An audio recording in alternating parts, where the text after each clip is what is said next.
Hey everybody, it's HBCU Game Day. I'm Tolly Carr. It is Uncle Neely from Thee Pregame Show. Neely and I have been on the phone since I was scrambling eggs this morning because I could not believe my eyes when I woke up and read the comments from Nick Saban and the accusations unfounded towards Jackson State University. By now, you've all heard it, but in case you have not, he claimed that an unnamed player, of course, we knew he was talking about Travis Hunter, is what he was alluding to, was paid $1 million, and it was in the newspaper, and everybody bragged and laughed about it, and nobody said anything, was in essence what he said. On Wednesday night, by Thursday, he's been sanctioned by the SEC, got a little shh, be quiet, Nick, has since apologized. Deion Sanders has come out and made some pretty high road comments, I would say, compared to what Jimbo Fisher had to say. But let's talk about it all. Neely, let's start here. Your first thoughts when you first saw the comments. Well, I was surprised. Let me be clear. I do not know Nick Saban personally, but just watching his coaching resume and acumen of leadership over the years, I was surprised that he would make a direct statement about two programs with no evidence of support. When he particularly mentioned Jackson State's name, he referenced a newspaper article that no one has seen yet. So I was shocked that he would go out there on a limb like that and reference two programs with allegations that strong that just did not have any merit to them whatsoever. And as you said, Tolly, we can assume from inference that the unnamed player was, Travis Hunter.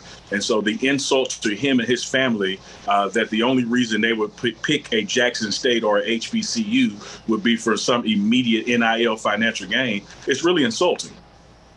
Yeah, and Travis Hunter responded on social media saying, $1 million? In essence, he said, why is my mom still in a 3-bedroom and 5 kids at the house? So he took that very strongly. There's a lot of things we need to unpack. Let's just do it quickly here. I thought Saban and Coach Prime were boys. They're doing Aflac commercials together. Coach Sanders has been highly, appreciative, has spoken highly, continues to speak highly for his respect level for Nick Saban. That probably shocked me the most. I'm like, I thought that was your boy. Yeah. Well, we assign friendship in that title loosely sometimes. So I'm not going to say that they're best buds or friends to that level, but I'm with you, Tolly. From the outside looking in, it did appear that they have a pretty strong relationship, professional and personal. And even after Coach Saban has made his comments, Coach Prime has not backed off on his respect for Nick Saban. That he is the summa cum laude, magna cum laude of coaching, has earned that. He is the gold standard for what programs want to be like and accomplish. However, in this instant, he is dead wrong. He went left when he should have stayed right, is what Coach Prime said. So I don't think Coach Prime's respect of what Nick Saban has built at the University of Alabama and what he's able to do for football, college football, has been impacted. But certainly it appears that there is going to be some tinge on the personal relationship. And as Coach Prime has said, you can't come at me publicly and then want to apologize privately. Let's have this discussion at the town square in public where everybody can hear, because that's where the diss was. The diss was public, so the apology and the conversation leading up to the apology has to be public as well. Yeah, let's bring some of those, I'm glad you brought that up. Let's bring some of those quotes up full screen so our audience can see them. I'm just going to pick a couple, and this is Coach Sanders talking to Anscape, formerly the Undefeated. He says, I haven't talked to Coach Saban. I'm sure he's tried to call. We need to talk publicly, not privately. What you said was public. That doesn't require a conversation. Let's talk publicly and let everybody hear the conversation. Coach Sanders also went on to say, I don't even wear a watch, and I know what time it is. They forget I know who's been bringing the bag and dropping it off. I know this stuff. I'm not the one you want to play with when it comes to all of this stuff. Now, the man is connected, and let's not pretend that people before NILs, they were getting paid. People have been getting paid, and whether you heard it secondhand, had a cousin, you saw it for yourself, whatever. These stories are widespread. And Coach Sanders is like, hey, don't mess with me on that. You know, there's not too much you can bring out about the game of football on the field, off the field, locker room, in the broadcast booth, at the negotiation table for contracts and branding and marketing. There's not too much you can bring up about football, college or professional, that Deion Sanders, Coach Prime, has not experienced personally. He paid at a Power 5 and was highly recruited. He was a first-round draft pick. He is a NFL Pro Football Hall of Famer. So he knows what goes on historically in these programs. And NIL, Tolly, is probably an analogy to like prohibition or even now the legalization of marijuana. These things were taking place, and this is just now a vehicle to legalize it and make sure it has some structure. And speaking of that structure, I think that's a place that before, Nick Saban's erratic comments, and even after, Coach Sanders, Coach Prime, and Coach Saban agree that, hey, y'all, NIL is a good thing, but we got to look at it, have some monitors and controls on it before it gets out of hand and damages college football as a whole. I think they agree on that part. Where they totally disagree is the allegations that the only way JSU or HBCU, for that matter, can get a high caliber player like a Travis Hunter or a Kevin Coleman is that somebody had to deliver a bag. It is insulting. I'm not going to go way out there and say that, Nick Saban is a racist, but I will say that comments like that show a degree of white privilege and show a degree of the soft bigotry of low expectations that, hey, that's good enough for you guys. That's a good program for your people, or, hey, that's what you got to do to get. Meanwhile, we don't have to do that at Alabama. He accused Texas A&M of paying everybody, but they didn't pay anybody. He accuses Jackson State of paying one kid $1 million, and that's the only way we would get that kid. It is insulting to that kid. Travis Hunter is insulting to his family that here is a young man, African-American, black parents, black brothers and sisters, black family, he wants to go to a black institution, but the only way that makes sense to a Nick Saban is somebody gave him $1 million. Why can't they see it, Neely? Coach Sanders was honest. He said, I got Travis Hunter because he wants me to mold him. He knows what I did for the game. He was a fan. He wants to be great. He could do that with me. They bonded over fishing. Look, we all know the story. When you can connect and be that second father, or sometimes the father some of these young men never had, and not view them as just an asset on your chessboard, why can't people see that could be a thing even if you are a 5-star, 4-star, whatever athlete? Soft bigotry and low expectations, which in my mind is worse than racism. Racism is out there out front. The guy shows you and tells you what he's like. But that soft bigotry of expectation sets people up for failure because it lowers the standard, it lowers the bar. Somebody makes a 70 on the test and you say, well, that's a good score for your people. Somebody, has a new dorm, and it's a nice building for a school like yours. Our standards are much, much higher at HBCUs than people assume. We want 5-star athletes, 4-star athletes. We want 1-star athletes. We want anybody that brings something to the table and that we can provide an opportunity for them to better themselves and their families. And that's the part that the Nick Sabans of the world are missing, that this is not just a football transaction. This is a life transaction. You become part of an HBCU forever. I don't know how many people go back and visit Alabama for homecoming, but people who play ball at Jackson State are still coming back 25, 30 years later and part of this program. And they are missing that component. Coach Prime said it best last fall, after Travis Hunter's visits. He told the Power 5, he put him on notice. If you let a kid come visit this school during homecoming or when we play Alcorn, you ain't getting them. It's just that simple. When you see the atmosphere that HBCUs have to offer, there is something more valuable than the bag to these young people, and that is being cheered, celebrated, loved on in the safe space by their own people.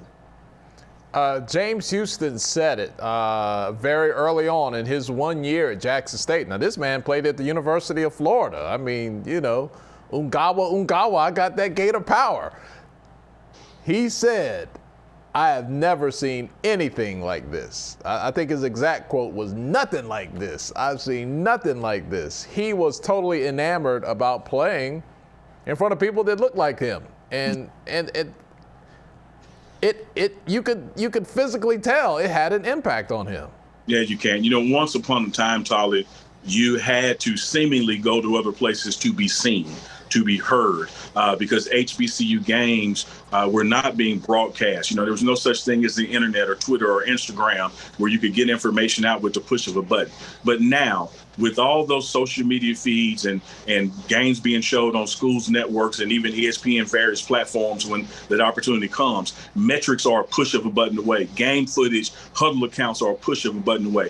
If you have what it takes, you will be found and you will be attracted to the next level.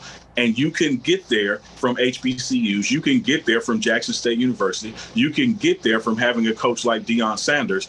And that's the part that the Nick Sabans, through this soft bigotry of low expectations, through this white privilege, if you will, they don't connect the dots and understand that there's a new youth movement out there amongst our young African-American student athletes that they realize, hey, Alabama can't make me a pro. I'm making money for Alabama. I can go anywhere and become a pro. So why not do it from the platform of my own people under the tutelage of a Deion Sanders and the staff that he has put together? If you want to play defense or D-line, who better to learn from than Dennis Thurman and Jeff Weeks? And having a head coach like Deion Sanders, you can't put money on the table to make somebody say, hey, well, I think hanging out with Nick Saban in Alabama is more valuable, so I'm not going to go to Jackson State. There's just a new era and it's a new day. And I think one thing that we have, in the words of Coach Brian, is we have their attention, Tolly Carr.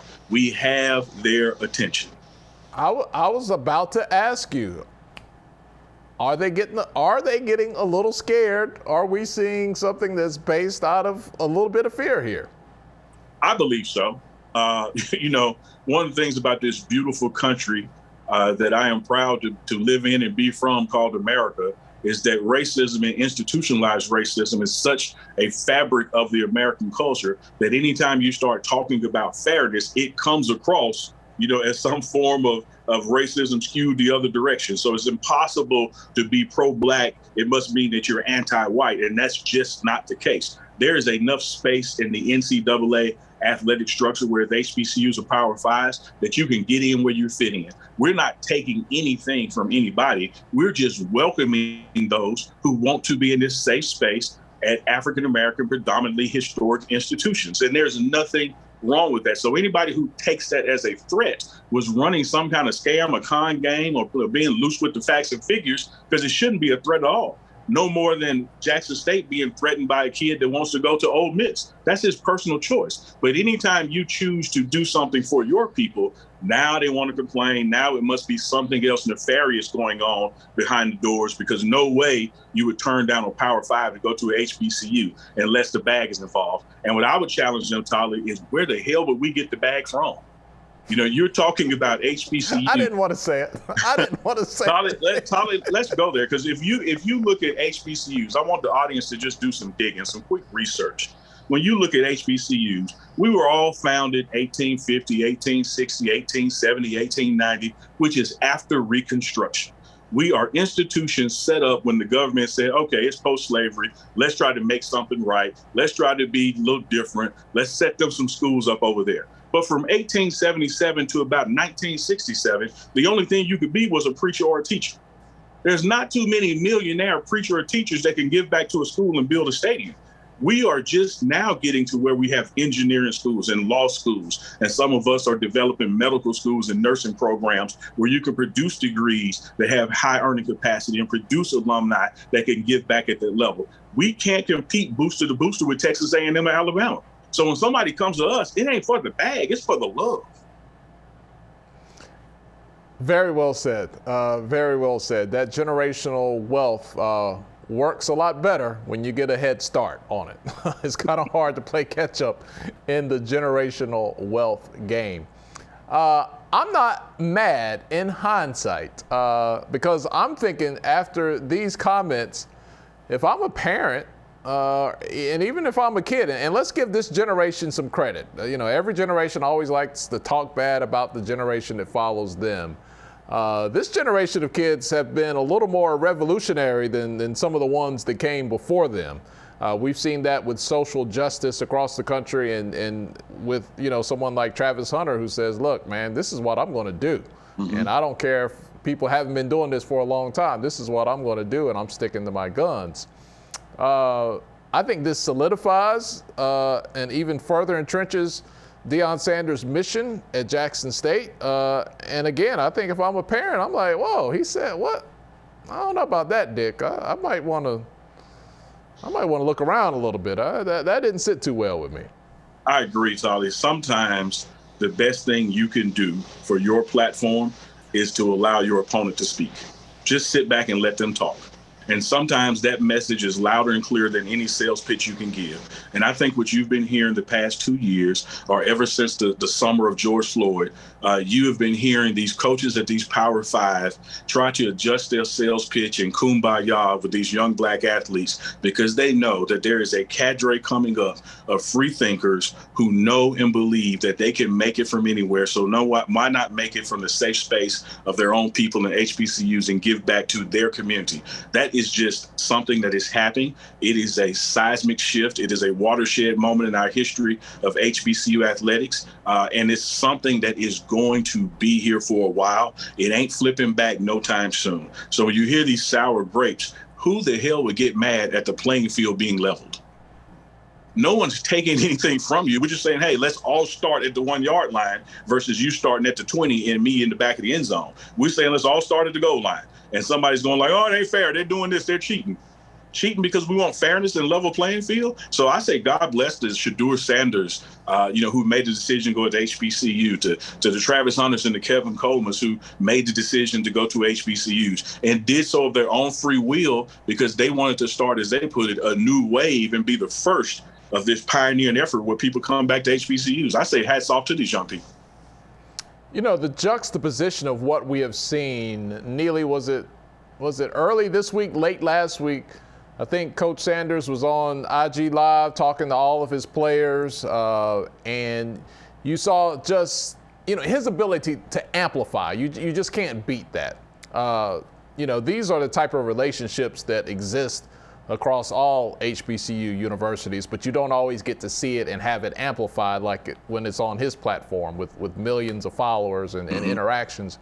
But to see black men telling one another that they love one another, and just that authentic relationship that you saw, man, you couldn't help but to sit there and watch that and smile and appreciate that, while it may be a demanding coach, on the practice field and at the game, you could see the genuine love that existed there. And to have that, a week, 10 days ago or whatever, and then to follow up with this, trying to say, yeah, that's not good over there. That over there, that's not good. Like, yeah, how do you frame that? It proves my point about letting your enemy speak for you sometimes.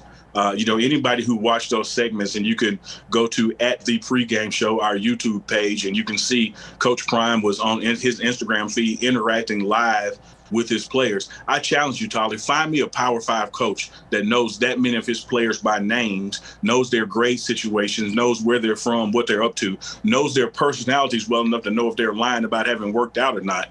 He knows these guys. And after he got on them and encouraged them, there wasn't a player who didn't say, Coach, I love you. And he didn't say, I love you back.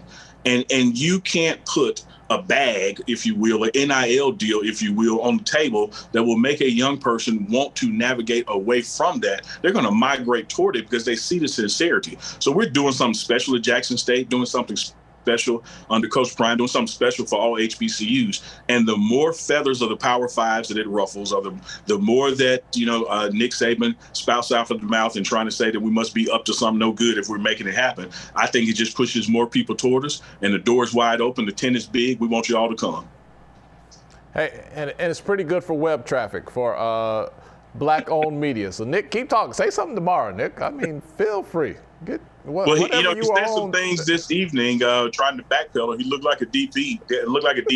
Got to get your butt and your hips down in that backpedal and open the hips up, to get upfield. But he was trying to backpedal. He offered an apology, which was not an apology. He said that he did reach out to both coaches, hadn't heard back. And we know Coach Prime's stance. Like, you can't call me privately for something you did publicly.